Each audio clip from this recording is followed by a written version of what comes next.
Beda halnya dengan di belakang seperti ini. Gua nggak ngerti nih, ini tangan pakai tangan apa, senjata yang digunakan apa, dan seperti ini. Kalau beneran ini sebenarnya dalam posisi yang gua harus tegak, dan dia akan merasakan sakit yang amat parah di sini. Sini, kasih ngomong semua. Kamu kalau nggak kasih saya sapu kamu. Udah mas, jangan mas. Cepetan. Nggak ada orang, jangan alasan kamu.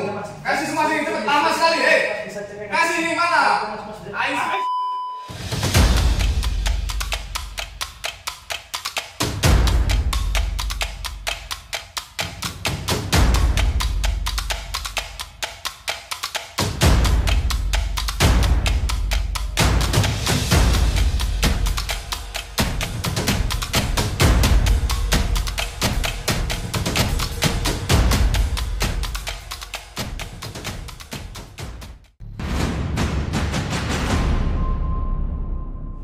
Oke, kembali lagi di channel saya dan kali ini kita akan membahas bagaimana cara meloloskan diri dari ancaman penodongan dengan pisau posisi di belakang.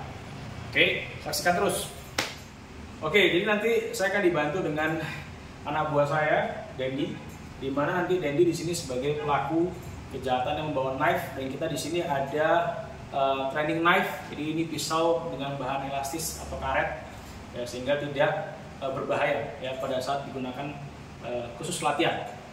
Oke, ancaman penodongan berbagai macam jenis situasi dan juga senjata yang bisa digunakan. Umumnya adalah biasanya pisau, karena pisau mudah didapat ya, dan harganya juga murah, dan bisa dibilang pisau ini tidak membutuhkan hal yang khusus untuk menyimpan gitu ya.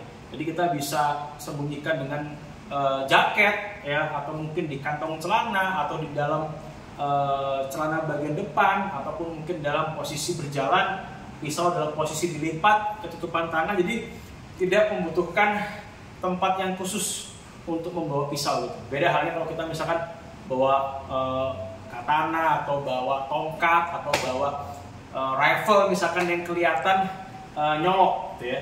Nah, kali ini kita akan membahas bila mana kalau ada ancaman ya dalam posisi dari belakang ya, seperti ini ya. Nah, jadi pisau nempel dengan jarak dekat seperti ini, dan mungkin ini situasinya kita buat misalkan dia lagi di depan ada kendaraan ya, entah itu mobil ataupun sepeda motor, dia mau mendekat ke arah kendaraan, tiba-tiba ada momen pelaku kejahatan masuk, ada peluang dengan membawa pisau sebagai media ancaman dan mencoba untuk menodong targetnya dia. Atau mungkin di depan ada mesin ATM, saya masuk dengan mungkin secara tiba-tiba ya. Yang jelas kalau dalam posisi penodongan 90% pasti jarak dekat atau jarak rapat. Kenapa? Karena dengan jarak rapat ini dia bisa mengintimidasi korban atau berusaha untuk mengancam dan menakut-nakuti korban. Karena kalau misalkan dengan jarak seperti ini namanya bukan menodong ya. Ini kelihatan banget penodong ini amatiran begitu. Tapi yang sering terjadi kalau kita bisa lihat di beberapa CCTV, di video-video sosial media, selalu dalam posisi yang rapat. Kenapa? Karena ingin memberikan kesan yang takut dan ingin memberikan pengaruh kepada si korban supaya dia tidak macam-macam, dia bergerak, saya bisa menusuk diri dari belakang atau berusaha untuk menyerang diri dari belakang, ya seperti itu. Sini, kasih ngomong semua. Kamu kalau nggak kasih saya sapu kamu. Udah mas, jangan mas. Cepetan. Nggak ada orang, jangan alasan kamu. Kasih semua sini, cepet. Lama sekali, kasih ini mana? Ayo.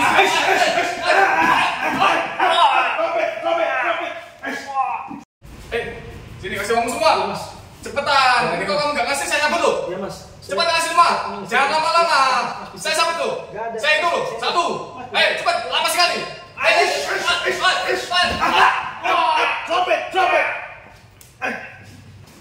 Kasih ngomong semua sini.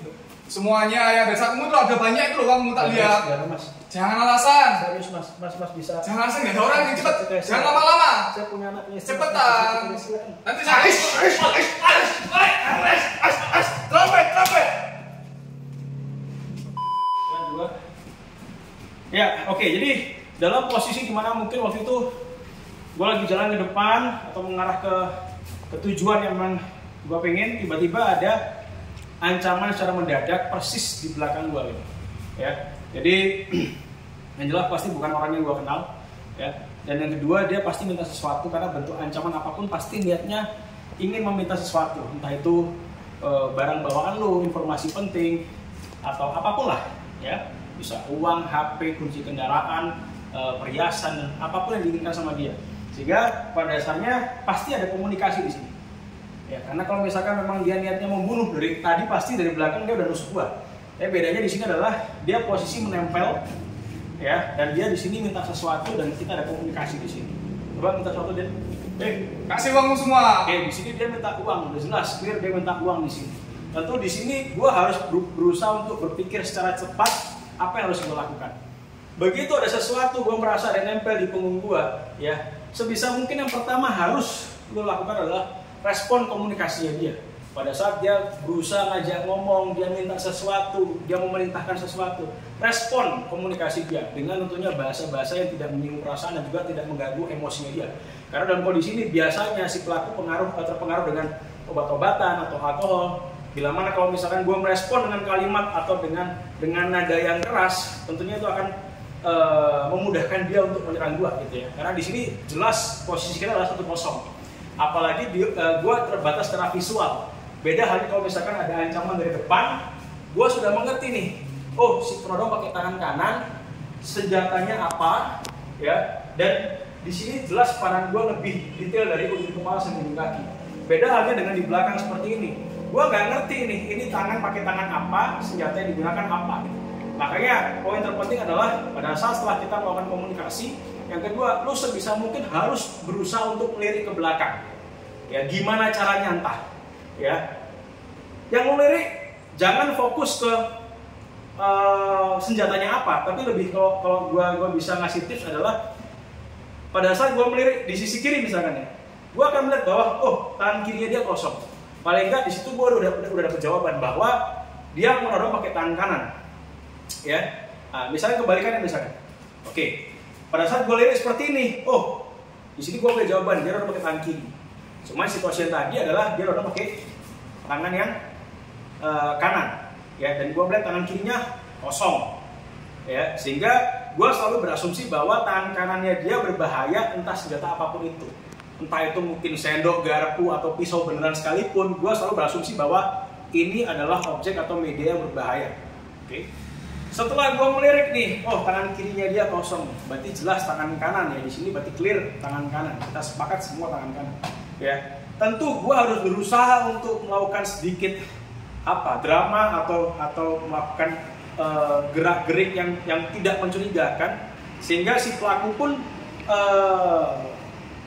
tidak semudah itu akan menyerang gue, karena gue di sini bersikap pasif gitu. Jadi gue minta ampun, gue minta maaf, tolong jangan sakiti saya pak, bla bla bla bla, saya punya istri, anak dan segala macam, bapak silakan mau ngambil uang saya pak, silakan, gue persilahkan.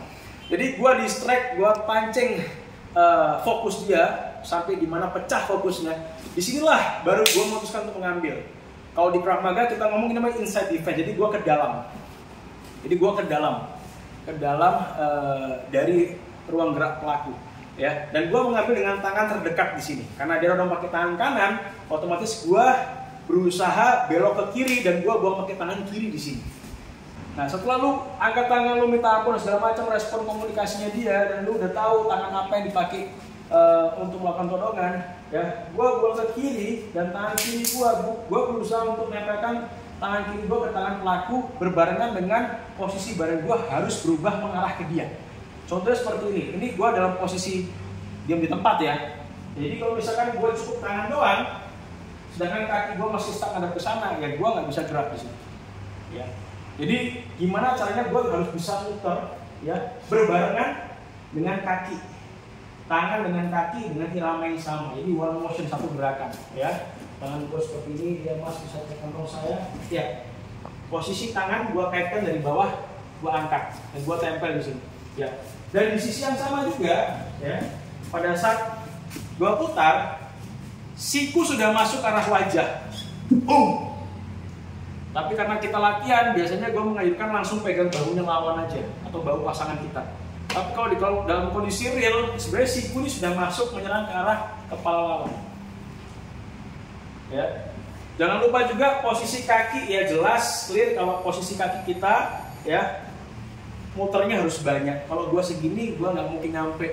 Jadi gue harus benar-benar all out, habis mengarah ke dia, berbarengan dengan tangan, fungsinya untuk menjauhkan ancaman. Ya, gua kaitkan di sini, gua masuk. Begitu masuk siku, jelas kondisinya dia sudah nggak stabil. Dia bisa kesakitan di situ. Katakan dia pakai helm pun jelas pasti terganggu, nggak mungkin nggak. Secara pandangan dia terganggu dan dia kaget karena apa? Dengan hantaman mungkin sekali dua kali cukup mendengungkan telinganya dia karena dia pakai helm di situ. Oke. Nah setelah gue siku seperti ini, ya, lalu gue kontrol dengan cara gue megang bahunya dia. Ya. Dan bisa dilihat juga posisi di sini adalah tangan dia harus nempel dengan badan gue. Kalau gue begini, coba tarik, akan sangat mudah terlepas. Terlebih lagi kalau misalnya kita berkeringat, licin, atau kita pakai si pelaku pakai lengan panjang, gua pasti akan kena di sini. Ya, jadi tangan pada saat kita mutar ini dikaitkan langsung ditempel sama badan, karena body weight, berat badan kita harus mengarah ke lawan. Ya, harus mengarah ke lawan. Setelah gua kait seperti ini, elbow sudah masuk, gua pegang bahunya dia. Di sinilah kesempatan gua melakukan finishing karena gua antara kemaluan, bagian yang tidak bisa dilatih. Ya, gua serang mungkin 2-3 kali. Ini 1, 2, sampai benar-benar dia sudah kesakitan, dia menunduk. Kesempatan gua untuk melakukan jatuhan atau tarikan ke depan. Ya, gua tarik. Dalam posisi seperti ini dia terlungkup. Gua di sini melakukan kneeling.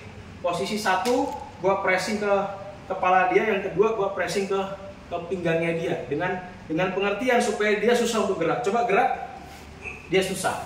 Terlebih kalau kita latihan kita rendah seperti ini. Kalau beneran ini sebenarnya dalam posisi yang gue harus tegak dan dia akan merasakan sakit yang amat parah di sini. Dengan posisi seperti ini, tangan yang ada pisaunya jelas gak bisa gerak. Akan sangat memudahkan gue untuk memerintahkan drop it, jatuhkan. Dia bisa jatuhkan pisaunya, atau gue paksa pisaunya. Jadi gue bawa ke depan seperti ini, gue langsung ambil knife-nya dia, pas gue langsung cut ke tangannya dia. Dengan fungsi supaya untuk membuat dia terluka dan dia merasakan kesakitan, tidak untuk membunuh, tapi hanya melukai saja. Ya, sekali lagi, ini jatuhannya. Nggak kunci juga.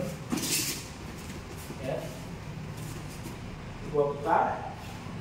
Boom, elbow masuk, gue pegang, 1, 2, gue bawa ke depan, ya, gue kneeling, ini jelas harus lurus. Kalau nggak lurus, pisau masih bisa kemana-mana.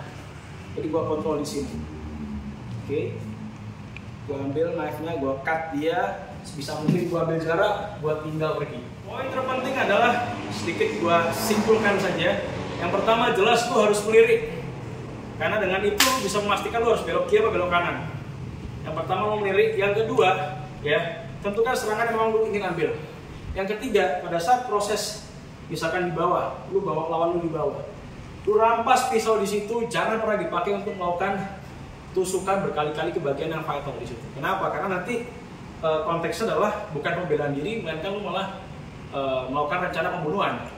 Ya, walaupun itu jelas knife-nya pisaunya pelaku, tapi pada dasarnya kita mau melakukan pembelaan diri, ya kita cukup rampas knife-nya, kita cut bagian-bagian yang sekiranya tidak membuat dia tewas, ya, atau kehabisan darah dengan cepat. Misalkan gue bisa cut di tangannya dia, gue bisa cut di bahunya dia, gue bisa cut di pahanya dia, atau bagian-bagian memang ditutupi atau dibaluti dengan daging yang tebal, ya, otot dan juga daging.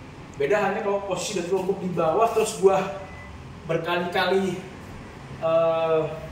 menusuk, membacok, ya konteksnya sudah beda.